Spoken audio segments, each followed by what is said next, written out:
இன்றைக்கி நாம் voice typing தான் பார்க்க போகிறோம். இப்போ வாட்ஸ்அப்பு, ஃபேஸ்புக்கு, ஹைக்கு இதில் எல்லாமே நம்ம கையில் டெக்ஸ்ட்டு டைப் பண்ணிகிட்டு இருக்கோம். பட் நம்ம கையில் டைப் பண்ணுறது இப்போ ரொம்ப போர் அடிச்சு போச்சு. ஈஸியாக சிம்பிளாக இன்னும் டெக்னாலஜி டெவலப் ஆனதெல்லாம் பார்த்தீங்கன்னா ஜஸ்ட்டு நம்ம பேசினாலே போதும். தமிழில் பேசினாலும் தமிழில் டைப் ஆகும், இங்கிலீஷில் பேசினாலும் இங்கிலீஷில் டைப் ஆகும். இது ஏற்கனவே இப்போ வரக்கூடிய லேட்டஸ்ட்டு ஃபோன்லலாம் பார்த்தீங்கன்னா உங்களுக்கு ஜிபோர்டு கூகுள் வாய்ஸ் டைப்பிங் இருக்குது. பட் அதில் பார்த்தீங்கன்னா நீங்கள் ஒவ்வொரு டைமும் செட்டிங்ஸ் எல்லாம் எக்கச்சக்கமாக சேஞ்ச் பண்ண வேண்டி வரும். பட் இப்போ நான் உங்களுக்கு அப்ளிகேஷன் கொடுக்குறேன். அந்த அப்ளிகேஷன் பார்த்தீங்கன்னா உங்களுக்கு தமிழ், இங்கிலீஷ் ரொம்ப சீக்கிரமாக டைப் பண்ணலாம். அதுக்கு நீங்கள் பண்ண வேண்டியது ஃபஸ்ட்டு ப்ளே ஸ்டோர் போயிடுங்க.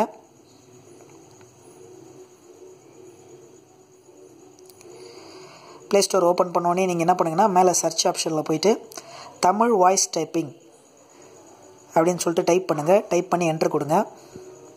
என்ட்ரு கொடுத்தீங்கன்னா உங்களுக்கு கீழே பார்த்தீங்கன்னா நிறைய தமிழ் வாய்ஸ் டைப்பிங் அப்ளிகேஷன் வரும். அதில் மூணாவதாக இருக்கிற அப்ளிகேஷன் பார்த்தீங்கன்னா உங்களுக்கு தமிழ் வாய்ஸ் டைப்பிங் கீபோர்டு பார்த்தீங்கன்னா தமிழ், இங்கிலீஷு ரெண்டுமே டைப் ஆகக்கூடிய அளவில் ஃபிட் பண்ணியிருக்காங்க. ஸோ அதை நான் இன்ஸ்டால் பண்ணியிருக்கேன். நீங்களும் அதை கிளிக் பண்ணி இன்ஸ்டால் பண்ணிக்கோங்க.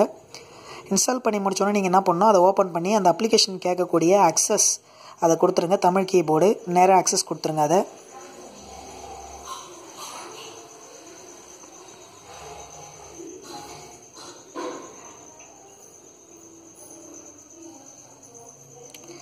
அக்சஸ் கேட்கும்போது ஓகே கேட்கும். அது ஓகே கொடுத்துருங்க.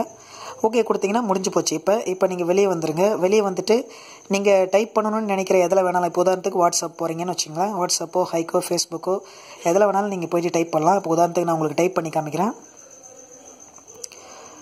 வாட்ஸ்அப் ஓப்பன் பண்ணிக்கிறேன். ஓப்பன் பண்ணிவிட்டு இப்போ நீங்கள் டைப் பண்ணுறதுக்கு கர்சர் அங்கே கிளிக் பண்ணிங்கன்னா போதும். இது போல் உங்களுக்கு கீபோர்டு வந்துடும்.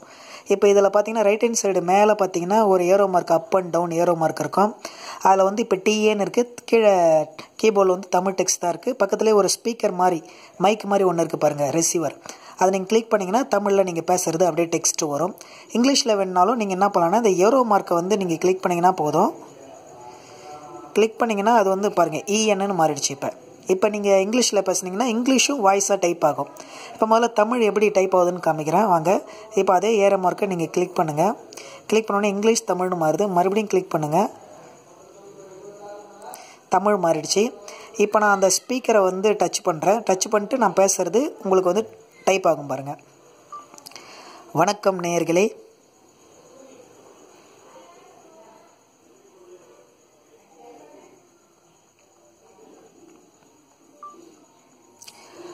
வணக்கம் நேயர்களே. வணக்கம் நேயர்களே.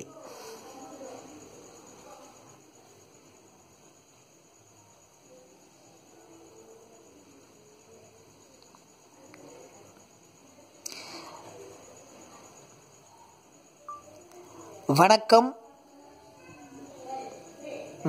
பார்த்தீங்களா? இப்போ ஆக்சுவலாக நான் மேலே ஒரு ஃபோன் வச்சு ரெக்கார்ட் பண்ணிகிட்ருக்கேன். அதனால் வாய்ஸ் போய் ரீச் ஆகலை. நீங்கள் எது டைப் பண்ணுறதா இருந்தாலும் வாய்க்கிட்ட வச்சு நீங்கள் ஸ்பீக்கரை கிளிக் பண்ணிவிட்டு பேசுனீங்கன்னா போதும். அவங்க ஒரு குறிப்பிட்ட செகண்ட் கொடுப்பாங்க. ஒரு 12 செகண்ட் வரைக்கும் நீங்கள் தொடர்ந்து பேசலாம். அது எல்லாமே டைப் ஆகும்.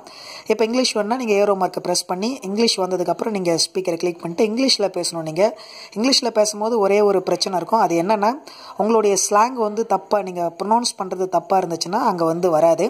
ஸோ கரெக்ட் ப்ரொனவுன்சியேஷனோட நீங்கள் பேசுனீங்கன்னா அதுவும் டைப் ஆகும். ஓகே நேயர்களே, அவ்வளோதான். ரொம்ப சிம்பிள். இந்த வீடியோ உங்களுக்கு பிடிச்சிருந்ததுன்னா மறக்காமல் அம்மா யூடியூப் சேனலை லைக் பண்ணுங்கள், சப்ஸ்கிரைப் பண்ணுங்கள். மறக்காமல் ஃப்ரெண்ட்ஸுங்கிட்ட ஷேர் பண்ணுங்கள். மீண்டும் அடுத்த வீடியோவில் சந்திப்போம். கூகுள் வாய்ஸ் டைப்பிங்கை விட இது கொஞ்சம் ஈஸி. அப்ளிகேஷன் எம்பி சைஸ் கூட ஒரு 5 MB சைஸில் தான் இருக்குது. மீண்டும் அடுத்த வீடியோவில் சந்திப்போம். நன்றி, வணக்கம்.